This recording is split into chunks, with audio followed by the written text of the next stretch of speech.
In today's video, I'm going to teach you how to color the drop-down list in Excel. We're going to walk through how to make your drop-down options show different colors automatically, using something called data validation and conditional formatting. This is really handy if you want your spreadsheets to be easier to read at a glance. For example, highlighting high, medium, and low with different colors. First, start by creating your drop-down list. Select the cell or range of cells where you want the drop-down to appear. Then, go to the Data tab on the ribbon and click on Data Validation. In the dialog box that opens, under the Settings tab, change the Allow box to List.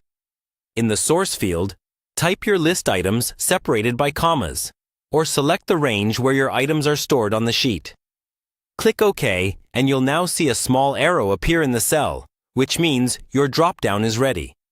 Now, by default, Excel doesn't let you directly color the items inside the drop-down menu itself, but you can color the cell automatically based on which option is chosen. To do that, we'll use conditional formatting. Keep the same drop-down cells selected, then go to the Home tab and click on Conditional Formatting. From the menu, choose New Rule. In the New Formatting Rule window, select Format only cells that contain. In the rule description, set it so that the cell value is equal to one of your drop-down options. For example, if your first option is high, type that exactly as it appears in the list. Next, click the Format button. In the Format Cells window, go to the Fill tab and pick the background color you want for that option. You can also adjust the font color or style if you like, but usually a clear background color is enough. Click OK to confirm the format, and OK again to create the rule.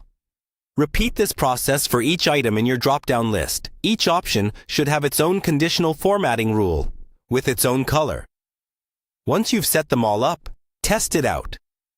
Click the drop-down arrow, choose a value, and the cell should instantly change to the color you assign to that option.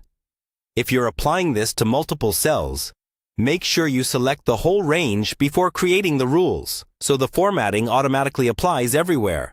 And if a color doesn't look right, you can always go back to conditional formatting. Manage your rules and edit or delete them. That's all you need to color your Excel drop-down selections and make your sheets much more visual and easier to understand.